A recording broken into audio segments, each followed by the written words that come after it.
From the Spacebird Media Studios, it's Roxanne and Ace Unlimited.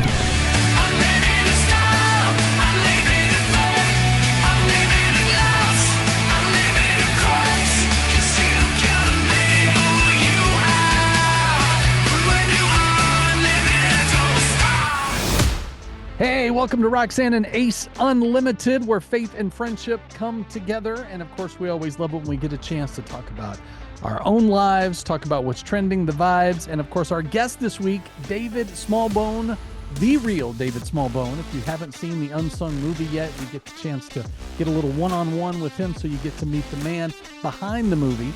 And of course, My Brother's Cup and Birmingham Mortgage Group, bringing the show to you each and every Friday. Roxanne, what's up? Mother's Day was pretty fab, and I have to share a cute little story. Yay. So I have a daughter who's, I can't believe how old she is. Does she want you to tell her age? Don't talk about how old I am.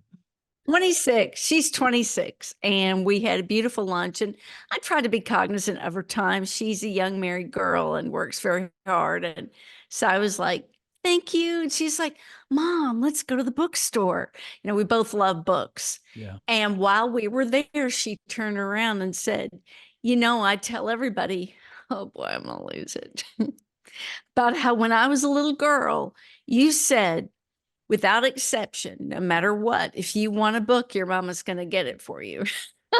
Wow. I really wanted to create a passion for books like I have. And my little girl, and her library was extensive and it drove everybody crazy. And she said, Mom, I just want to let you know that when I have a child, that's exactly what's going to happen. See, the legacy has begun. That's awesome. So it was pretty marvelous.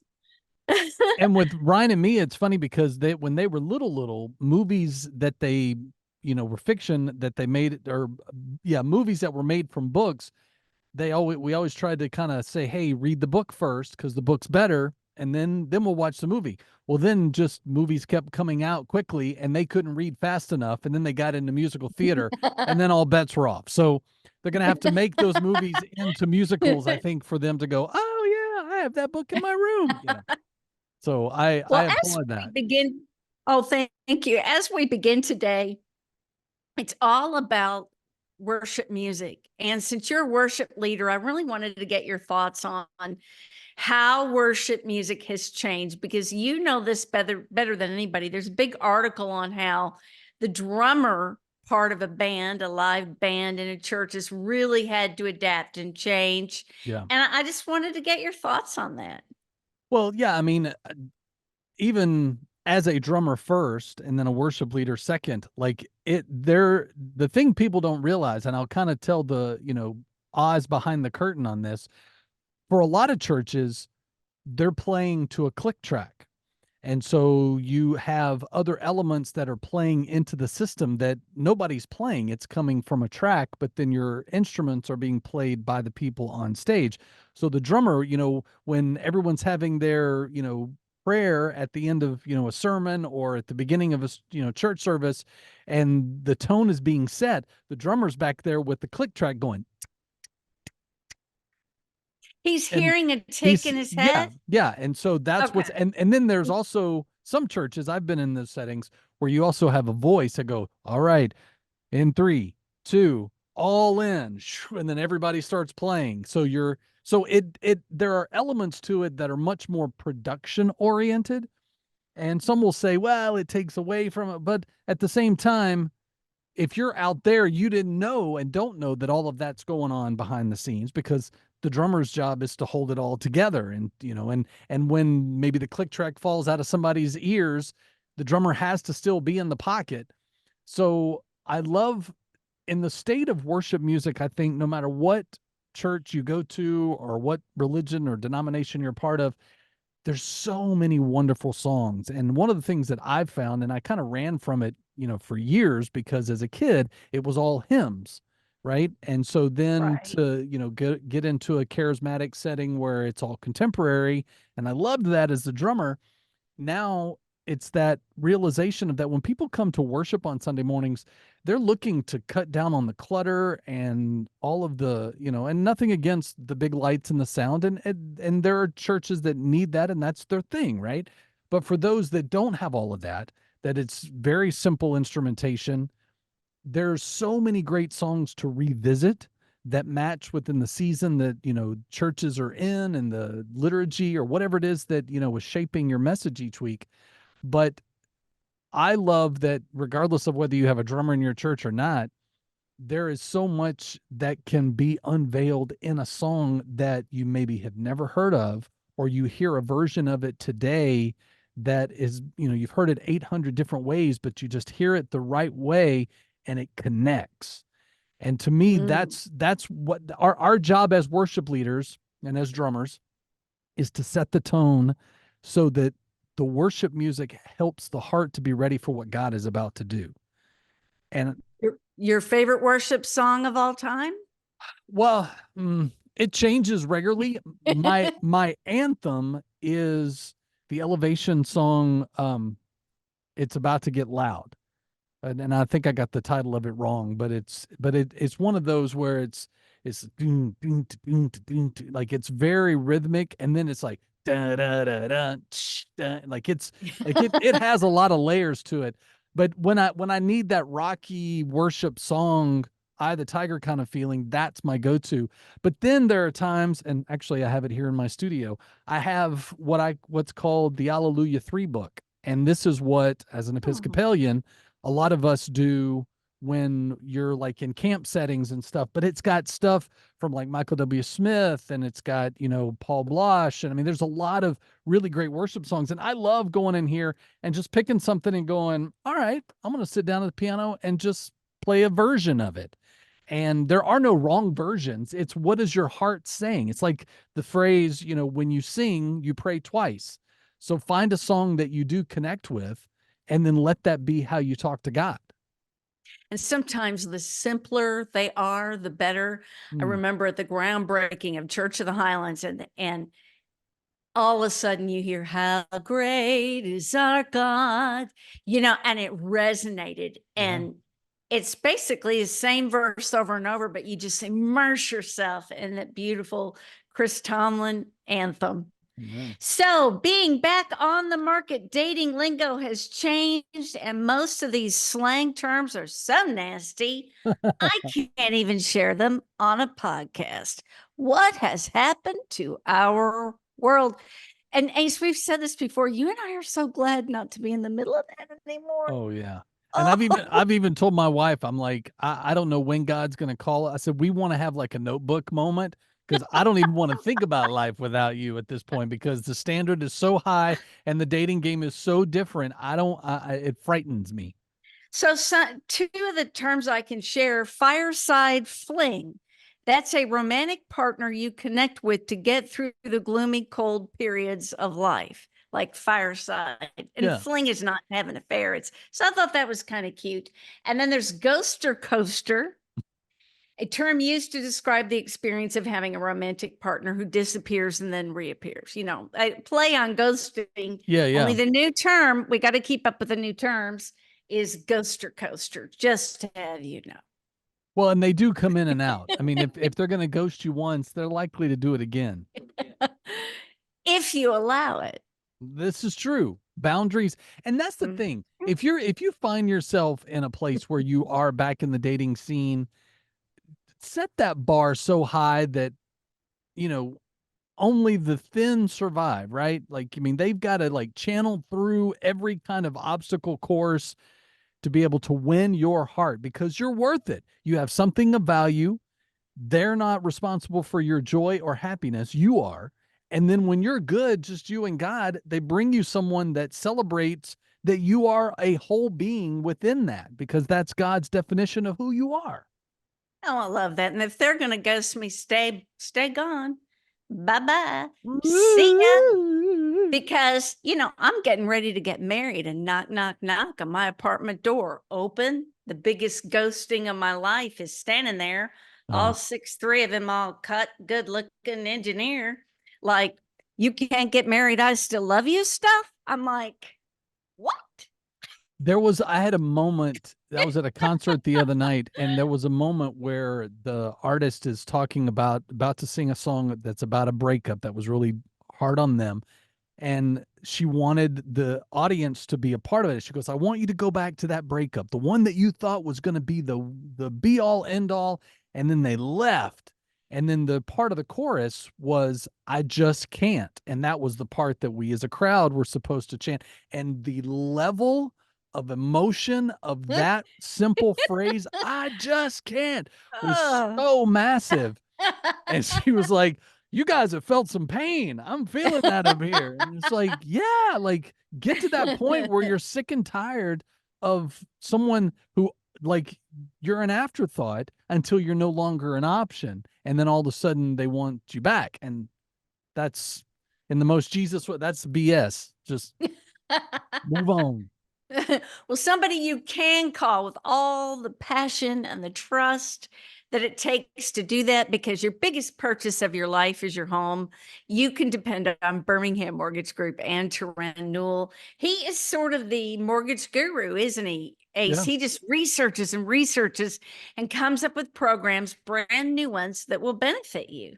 Yeah, and I love right now because he's got new programs that have fixed rates at 5.5, and these are government money loans, and 6% for conventional. So now is the time if you're looking to move once school is over, or you're looking to refinance and make sure that you can afford those payments and get it paid off quickly. He's got the special programs available not only in Alabama, but also in Florida. So check them out as you call 205-259-1656 or go to bhammortgage.com. Now, Turan loves his job, but a lot of us are stuck in dead-end positions, having conflicts with coworkers. And when we think of heaven, we think of giant vacation. I'm on the beach with something frosty, and it's lovely, and there are seagulls, and I don't have to work ever again. But Yes. they say, oh no, we are going to be working in heaven. It'll be a different form of work. If we go ahead and look at what Isaiah 65 says, my people will build houses and dwell in them. They will plant vineyards and eat their fruit. That sounds really good to me, and I like to plant things.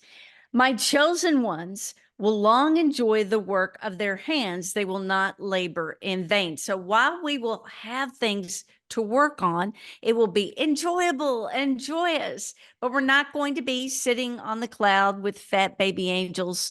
And I like to tease Wayne. Wayne's a John Denver fan, and I like to tease him that, yeah, we'll get to heaven. You won't know me. You'll be on a cloud with John Denver singing folk music. I'll be going, hey.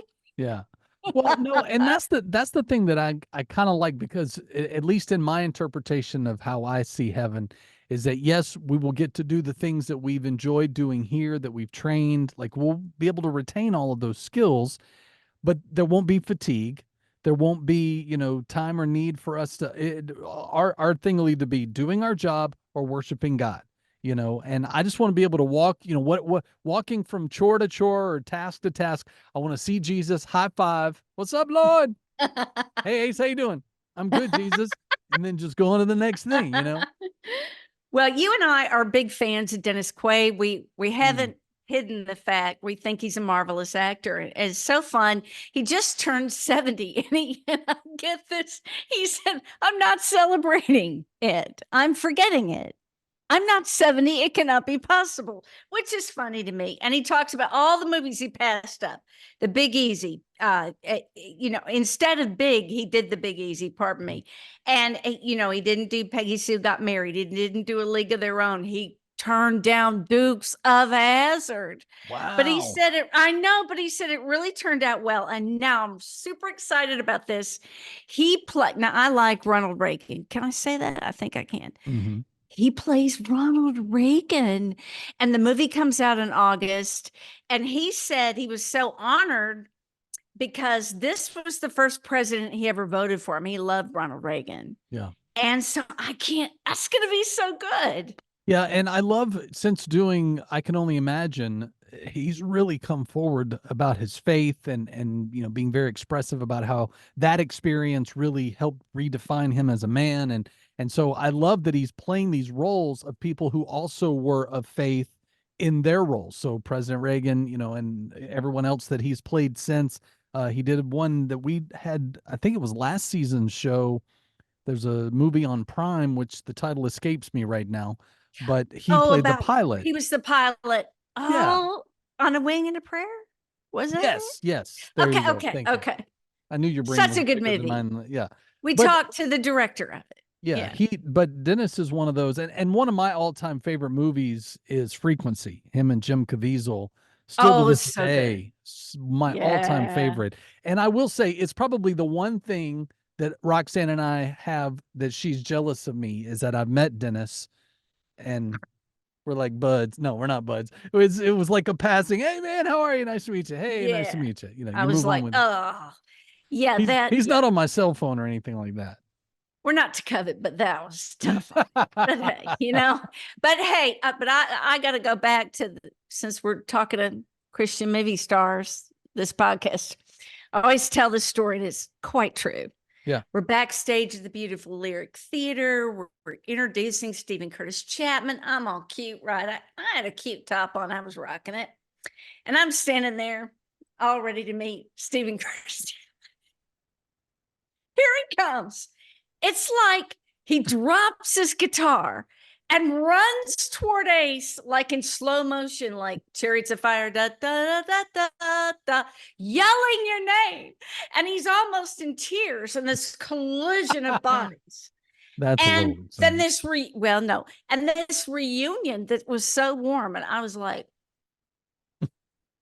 it was awesome.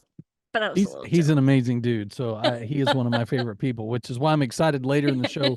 David Smallbone's my other favorite person in the industry. So we get to do that. So I love that the trend of socks is now fashionable again. How do you feel about this?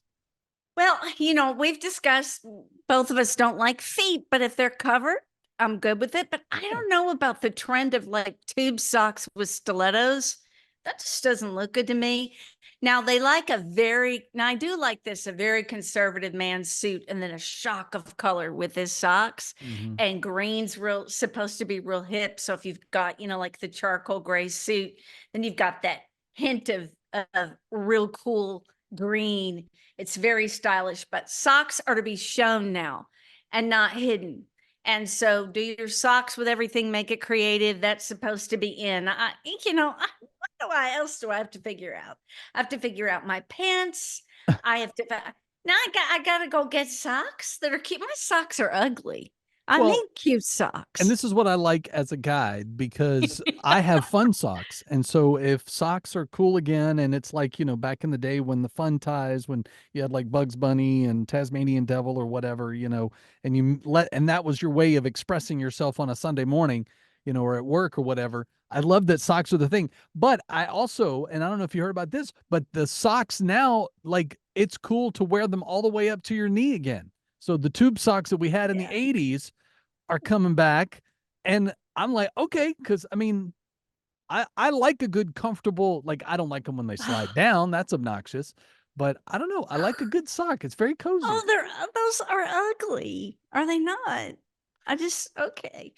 Well, I couldn't wait to get to this podcast for this story because I know my partner, he would put up a tent in the middle of Chick-fil-A and just let them feed him all day. And because you love Chick-fil-A. I mean, he is like Chick-fil-A on speed dial, orders all the food they get there. They know him. Okay.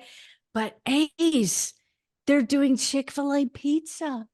Yeah. I'm not as excited about that as I am that they are playing with the idea and have even pitched it in some cities of banana pudding.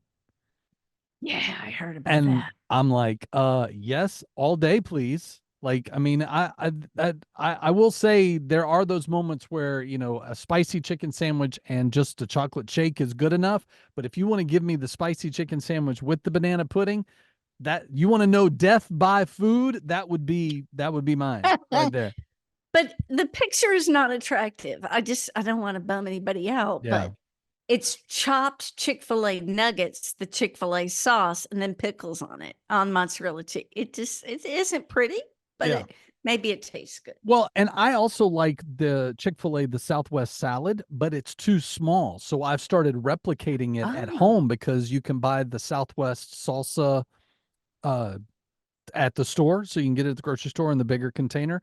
So I just come home, get my beans, my corn, my lettuce, and just make my own salad with chicken. And it's much bigger. I feel much more satisfied and may not necessarily be as healthy, but it's it's me it's me taking care of me, just like a good old cup of the Roxanne blend of coffee, which of course is always yummy any time of the year. This is one of those where if you experiment with coffees like in the office, like bring it in and be the champion, because you're not only helping to send missionaries and doing God's work, but you're also, it's the flavor of the month.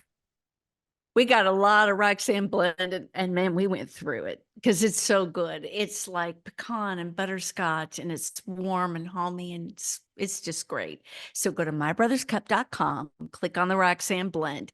It sends missionaries, the company does, around the world to proclaim the gospel. You'll feel great, and it's delicious. And it's not made with hot dog water. Now, I will admit, I fell in 7-Eleven pulled one over on us.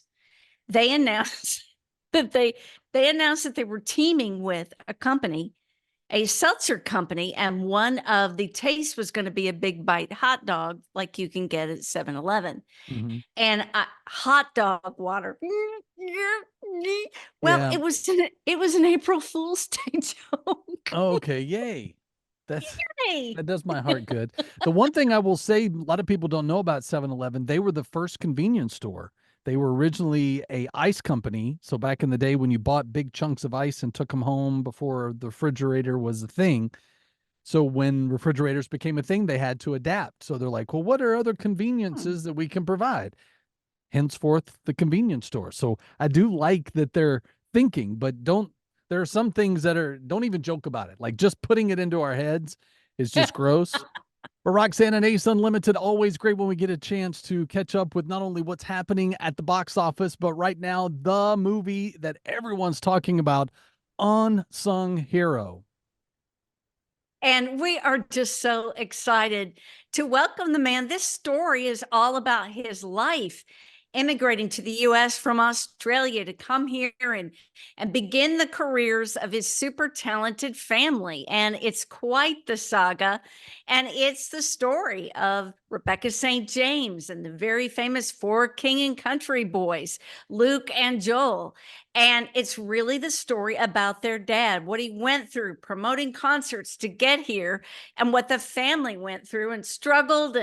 And look what God has done. It's amazing. Their platform, the entire family. We're thrilled to welcome to the show, David Smallbone.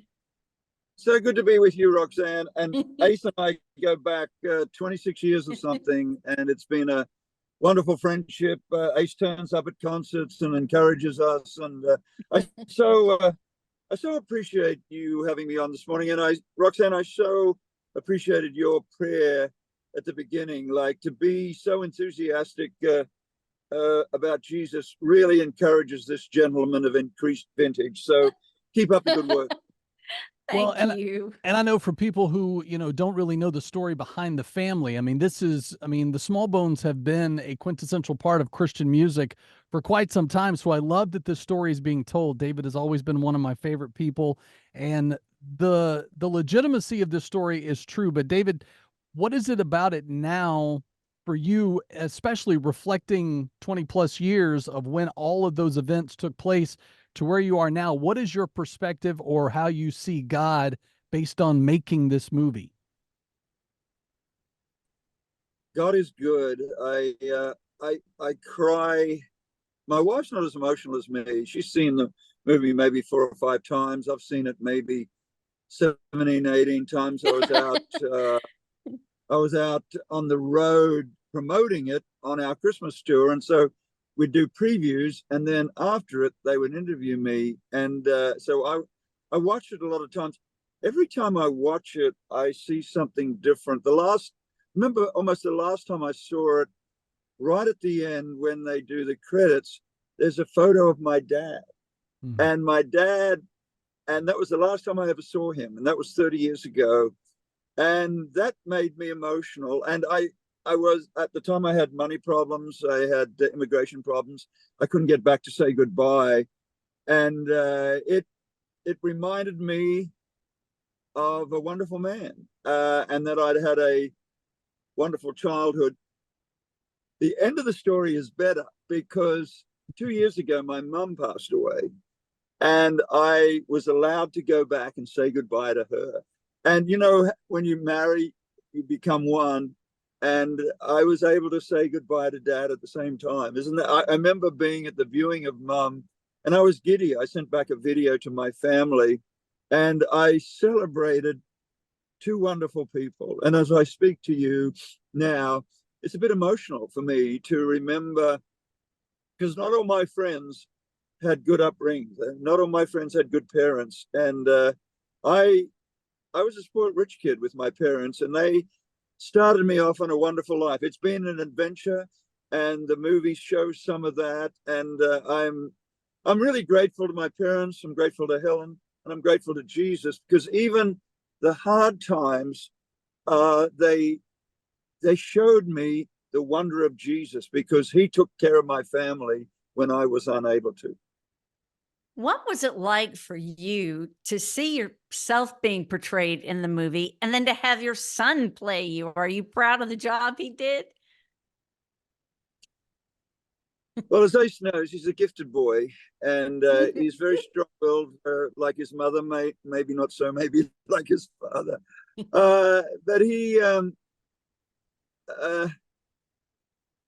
pulled something out in that movie that I have to tell you, Ace knows me pretty well. It's all pretty surreal. Like I've loved being behind the scenes, and suddenly Helen and I have had visibility over the last 2 or 3 months out promoting the movie, and it's been the most exhausting 2 or 3 months of our life, because you up certain days we're doing 4 or 5 interviews, and we've just said to ourselves, we're exhausted. And I think last week, because we've just arrived down here in New Zealand, last week we just had nothing left, and someone said to me, he said, how are you doing? And I said, well, we're not too good, but we're going to Australia and New Zealand next week, and hopefully we're going to have a holiday now. But getting back to your question, he plays me pretty aggressively. I tend to be a little bit more optimistic than what the music shows, what the movie shows. But at the end of the day, Hollywood has to have a good cop, bad cop. So they play me as a bad cop. He does a good job at that. Play Helen as a good cop. And you know what's wonderful about the story is it points back to two things: points back to Jesus and points back to family. And the fact that our story, we never thought our story would be in a movie, but what had happened is Luke would tell the story at Compassion, and about 4 years ago he went to a Hollywood producer and he said, this story really resonates, to the point that I think some years more children get sponsored via the King Country than any other artist out doing the presentation. So that had, that connection had got his attention, had got the Hollywood producers connect, and the Hollywood guy said immediately, yeah, we'll do a movie. We'll give you $6 million to make the movie. And it ended up moving to another producer to do the movie, but that's started it. So it's all a bit crazy. It's all a bit humbling.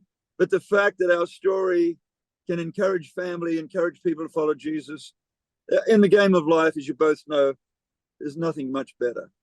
Well, and the thing that I love as a man, I can easily identify whether it's an actual portrayal of you, Dave, or the way that Joel necessarily saw that.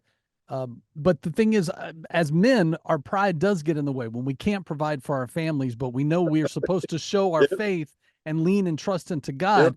So was his perspective in that role, was it from what he remembered as a child, or was it just in him saying, this is what I believe brings more to the character for the telling of the story? I think, Ace, it's very hard for us to be objective about ourselves. And he has known me. He's 39. I think he turns 40 down here. And so he's seen the good, the bad, the ugly about me. And I think what you saw on the screen represents his overview of me. Where he gets it right is I was pretty overwhelmed. I think the only time I've never been able to get out of bed is that one moment when the Word record deal fell over. And I am, to be honest with you, that was a good, that falling over was a good thing for us, because it moved us from a big label that had a lot on their plate over to Forefront Records, which was an artist development label. And as you know, Ace, artist development is not for the faint-hearted. Right. So even that moment, which he points out, I didn't lay in bed for 3 days, as he said in the movie, but it's the only day in my life that I've never been able to get out of bed. So he highlights, he definitely gets across that I was pretty overwhelmed. Where I was a little bit more optimistic. Helen makes a comment about me. If David can't get in the door, he'll go in the window. And basically, in a funny kind of way, she said, David doesn't listen to the Holy Spirit, which you're like, you and I can talk about that another time. But I do think he gets that. That's the only thing I would say to you, Ace, because we go back a long time. Is you know me pretty well. I'm a pretty optimistic guy. To survive Nashville, it's a tough town. We're controlled by the corporation. So, getting that balance, and you understand it better than most, getting that balance between ministry and business, it's a hard thing. And so my conclusion from the movie was that experience is, I want to put ministry first and business second. My logic is, if we get the ministry right, there'll be enough money to pay the bills. And and it hasn't always been easy, but that's been our story. In a world where there's so much turmoil between families, people are ostracized, there's a lot of tension and strife, and people are trying to make it financially. You were able to, of course, through God and his glory, make it. What would you say to others who are struggling right now? I would say it was the church that really loved on us. And it was a church that put food on the table. It was Church Brentwood Baptist. Ace knows that church just down the road from where he used to work. Mm-hmm. That was the church that furnished our house. And so the first Sunday we were in Nashville, when we came to town 32 years ago, we went to People's Church, now called Church of the City. And without telling everybody what was going on, and I was there going to work for somebody, and after 2 months, he let me go.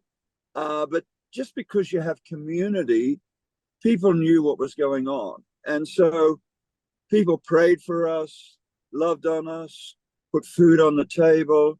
One of the guys gave us a car, a guy called John Moore, a songwriter who, in the movie, his name is Jed. He gave us a car. This is the best part of that story. And this blows my mind even to this day. So a year later, we had that deal with Word Records for Rebecca. And they were going to give us a $10,000 advance. On the day we were to sign that fell over. And John heard about that. And he came to me and said, "Oh, bloke, I want to give you that $10,000. And my self-worth was at an all-time low at that time, because I was failure to failure to failure. And I thought about it, and I went back to him the next day and said, the only way I'll receive it is if you take something from me. As I said, my pride getting in the way. So I said, I'll give you half of Rebecca's publishing. And over the next 10 years, that made him about $250,000. And that's my best story about God's economy. But I think that, in answer to your question, two things. Be in prayer. We became very much a praying family. The kids prayed. I remember Joel praying 31 years ago fervently in our lounge room. It didn't have any furniture, and just, Lord, please put food on the table. Almost to the point so we don't have to go back to Australia, which is probably not a good thing to say, but I think that was part of it. We'd come so far, and it's and then that community aspect. I sometimes think when we're doing it tough, we want to go away and hide. And we became friends with a lot of people at the church, and really one of the great memories of my lifetime. And now what I'm trying to do in Christian music business is trying to bring church in how do we do business. And it's Ace knows our world very well. It's not easy street. That balance between ministry and business, very hard to find. But I'm 3-14 at that age. I'm trying to bring the church into how we do business, and part of that is what you saw in the movie, where the church loved on us and just really changed my perspective in living. And I'm so happy I've been through that. Don't want to go through it again, though. No, absolutely. But it is that story that I believe a lot of us can relate to. We've all had those down times. We've all had those times where things were stripped away. But the part that really stuck out to me was the resiliency of the kids. Like, they didn't know any different. Like, they're just like, hey, this is what we do now. And I love how and I'm sure it was probably even more magnified. You know, you can only squeeze so much into a 90-minute movie. But you guys had months and months and months of just that bonding together, that this is what we're doing to make money for the family. You know what? It's funny you bring that up, Ace, because my wife is an unsung hero, because how she's put up with me all these years, I don't know, but I'm thankful every day. So we're living in Lipscomb Drive in Brentwood, just down the road from a public school. And as soon as we arrive, I automatically think, well, we'll send the kids to the local public school. And she says, no, we're going to keep them at home. We're going to homeschool. And I'm thinking, gee whiz, baby, that's a lot of pressure. But I think she did that because she and I were struggling a little bit. We're away from family. We're away from friends. We're away from our home church. We're away from our support group. But there was something in that time. We bonded together. And I think we ended up as a family traveling the world together. And the one thing that I will say to parents that might be listening is, we told the kids everything. They were our community initially. We were slowly building relationships with the church and other business associates, but it was slowly but surely. But there was, I think, that transparency with the kids. And you know what kids are like? They're pretty innocent. They kind of think, oh, everything's going to be okay. You know, I think kids are, in a lot of ways, are born optimists. And I think the place that we lived in, we were renting a place, the place that had no furniture. I think it was on either half an acre or an acre of ground. So they had a lot of room to play, and they would end up playing cricket in the lounge room because there was no furniture. And so, kids are incredibly resilient. And I think there was method in my wife's madness, in that we bonded together. Later on, when Rebecca's career started, we traveled the world together. We went to Russia, we went to Romania, we went to Australia, we went to New Zealand. We went everywhere. We bonded. My sons became Rebecca's crew.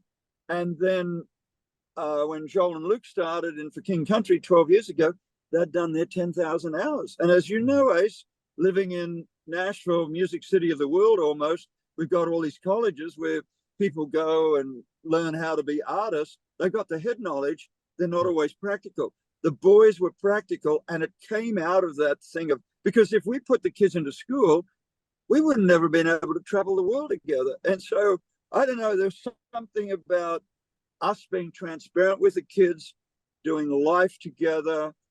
I wouldn't change it now. Like we were, Helen and I were shaking in our boots. What are we going to do here? You know, and every week we saw God move. The other beautiful thing, and Roxanne will identify with this, the kids saw the miraculous. And I'll tell you an interesting thing on that. This is a sidebar.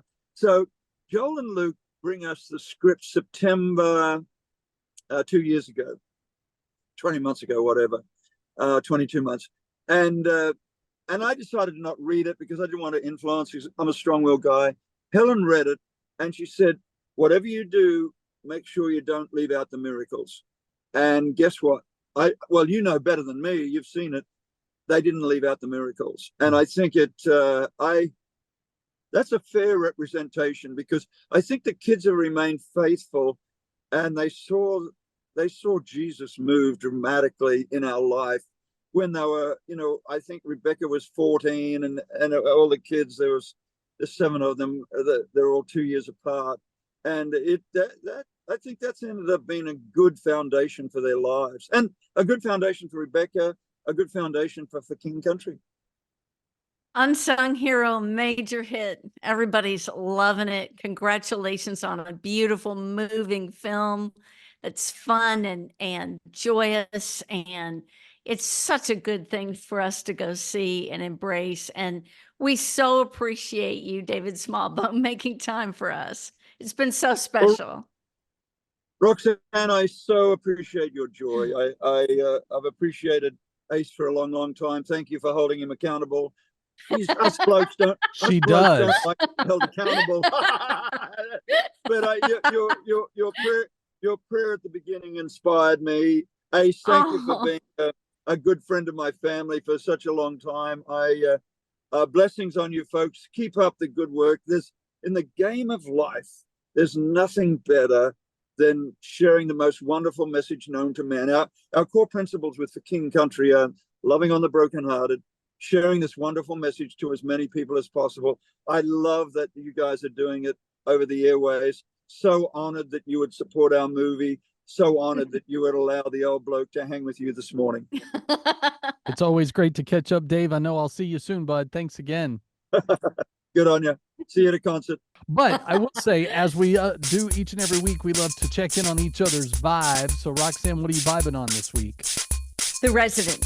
It is running on Netflix. It's sort of a cute doctor show with a little romance and a lot of drama and really great writing. Yeah. And Theo from The Cosby Show, of all people, plays one of the surgeons on it. He's an incredible actor. I just never knew he was that good. And then one of the star actors from Gilmore Girls, he has a Ukrainian name, and I don't know how to pronounce it, but you would know his face if you. I know who you're talking about. Yeah, plays a resident, and that dude can act. It is a great. But if you start, blame me, because you will not be able to stop watching. Okay, you'll be watching next. I like Tuesday. A good binge. Yeah, that's awesome. Well, so your vibe? My vibe this week is the new Alice Merton album called Heron, which I got a chance to see her in concert, and this is the new EP. But the thing that I gravitate most about Alice's music, I fell in love with her album Mint back in 2017. So to finally see her in concert was like huge bucket list item. But when Tawny and I got married, music was my one thing with Ryan and Mia that I like trying to find what music they liked, what did I already listen to that I thought, because with my older daughters, like music was always the thing because I had them since birth, right? But with Ryan and Mia, I don't have that connection, or didn't have that connection. So Alice's music was that. And so with every new album, every new song that would come out, the kids would get in the car, pick them up from school, and I'm like, hey, new Alice Merton record dropped today. And they're like, no way, put it on.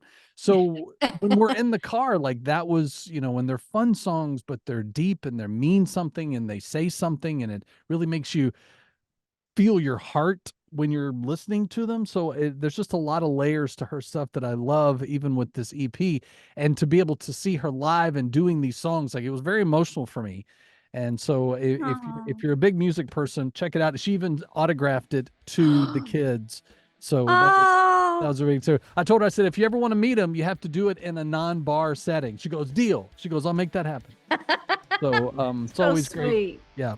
So, of course, thanks to My Brother's Cup and Birmingham Mortgage Group for making this week possible. Remember to subscribe, like, and follow. And, of course, thanks to David Smallbone for taking the time. If you've not seen Unsung Hero, go to the theater, get you a tub of popcorn, make it happen, and have a great weekend. Roxanne, I love you. Love you. You've been listening to Roxanne and Ace Unlimited. To make sure you don't miss future shows, you can subscribe anywhere you like to podcast and catch up on anything you've missed. Find out more at RoxanneandAce.com. Roxanne and Ace Unlimited is a production of Spacebird Media.